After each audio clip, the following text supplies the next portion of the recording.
जय श्री कृष्ण, जय श्री कृष्ण, जय श्री कृष्ण। जय राधा रानी की जय, जय सिया रामचंद्र की जय, जय वैष्णो माता की जय, जय खाटू श्याम की जय। आज एकादशी।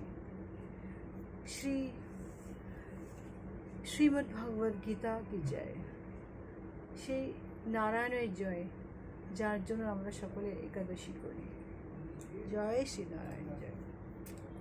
আজ আমি শ্রীমদ্ ভগবদ গীতার দশম অধ্যায় বিভূতি যোগ শ্লোক 25 পাঠ করছি।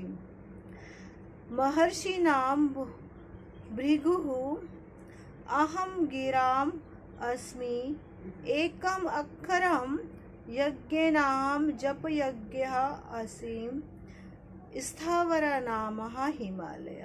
অনুবাদ। এখানে ঠাকুর বলছেন অর্জুনকে, আমি সমস্ত মহর্ষির মধ্যে আমি ভৃগু, বাক্য সমূহের মধ্যে আমি ওমকার, যজ্ঞ সমূহের মধ্যে আমি জপ যজ্ঞ এবং স্থাবর বস্তু সমূহের মধ্যে আমি হিমালয়। তাৎপর্য হচ্ছে এই, ঠাকুর এটা এখানে বোঝাতে চেয়েছেন কি আমি হচ্ছে সর্বে সর্বা। ব্রহ্মাণ্ডের প্রথম জীব ব্রহ্মা, আর ব্রহ্মা সৃষ্টি করেছিলেন ভৃগু মুনিকে। ভৃগু আর সমস্ত শব্দের মধ্যে ওমকার হচ্ছে সব থেকে বড় শব্দ, সব থেকে গুরুত্বপূর্ণ শব্দ। আর সব থেকে বড় যজ্ঞ হচ্ছে শ্রীকৃষ্ণের নাম না। হরে কৃষ্ণ হরে কৃষ্ণ হরে কৃষ্ণ হরে রাম হরে রাম হরে রাম। এই যে শব্দটা, এটা হচ্ছে সর্বশ্রেষ্ঠ যজ্ঞ শব্দ। এর থেকে বড় শব্দ হয় না। যজ্ঞ অনুষ্ঠানের সময় এই যে শব্দটা নেওয়াটা সব থেকে বড় শব্দ। যে জন এই কীর্তন সারাক্ষণ করেন, ওনার থেকে বড় ঠাকুর কীর্তন কিছু হয় না। শ্রীকৃষ্ণের নাম, রাধা রানীর নাম সব থেকে বড় নাম। এখানে ঠাকুর এটাই বলতে চেয়েছে, সব থেকে আমি সবার মধ্যে আছি। যেহেতু হিমালয় পর্বত সব থেকে বড়, কিন্তু সব থেকে বড় হচ্ছে আমি। কেন? আমি সবার মধ্যে আছি। তার মানে কি? তার মানে আমার প্রাণের ঠাকুর হচ্ছে সেই হিমালয় পর্বত। জয় শ্রীকৃষ্ণ, জয় শ্রীকৃষ্ণ, জয় শ্রীকৃষ্ণ। শ্লোক 26। अश्वत्थः सर्वविखानां देवर्षीणां चः नारदः गन्धर्वाणां चित्ररथः सिद्धानां कपिला मुनि। অনুবাদ। ঠাকুর বলছেন,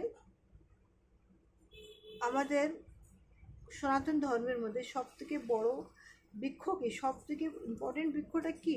অশ্বত্থ বৃক্ষ।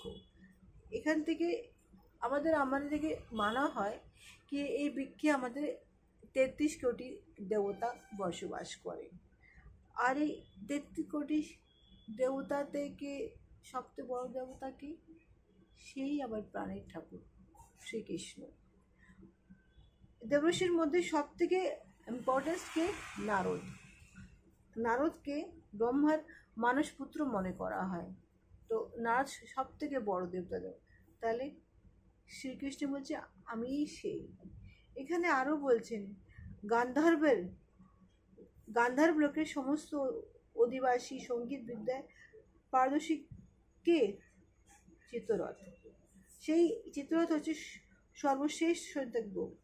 ঠাকুর বলছেন ওটাও আমি। কপিল মুনি যিনি সমস্ত মুনি শ্রেষ্ঠ, কপিল মুনি বৈশিষ্ট্য লাভ করেছেন।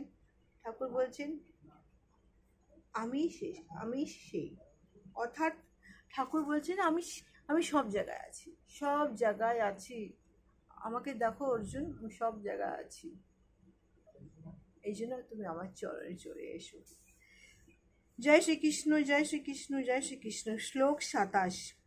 উচ্চঃ শ্রবসহম অশ্বনাম বিদ্ধি মাম অমৃত ভাবাম ঐরাবতম গজেন্দ্রনাম নরানাম নরাধি নরাধিপম। অনুবাদ: অশ্বেদের মধ্যে আমাকে সমুদ্র মন্থনের সময় উদ্ভিদ উচ্চস্বরা বলে জানবে। শ্রেষ্ঠ হস্তিদের মধ্যে হচ্ছে ঐরাবত, এবং এবং মানুষের মধ্যে আমি সম্রাট। তাৎপর্য হচ্ছে এই, ঠাকুর বারবার এখানে বলছেন, হে অর্জুন, আমি সর্বে সর্বা, আমি হচ্ছে সেই সমুদ্র মন্থনের সেই সেই ঘটনি, আমি হচ্ছে সেই ঘটনিকে যে বেশ করেছিলেন সেই কচ্ছপ, সেটাও আমি। আর সেই সমুদ্র মন্থন থেকে যা বেরোলো, সেই উচ্চসভা অশ্বপ, সেই হস্তি ঐরাবত নামের সেই অমৃত, সব আমি। অর্থাৎ অর্থাৎ শ্রীকৃষ্ণ হচ্ছেন রাজা, সবার রাজা। উনি উনি সব জায়গায় ব্যাপ্ত। যেমন যেমন রাজার সব কিছুর দিকে খেয়াল থাকে, সব দিকে তার নজর থাকে, চিন্তা থাকে, তেমনই হচ্ছে শ্রীকৃষ্ণ। ওনার সব দিকে খেয়াল, সব দিকে চিন্তা, সব দিকে নজর। জয় শ্রীকৃষ্ণ, জয় শ্রীকৃষ্ণ, জয় শ্রীকৃষ্ণ।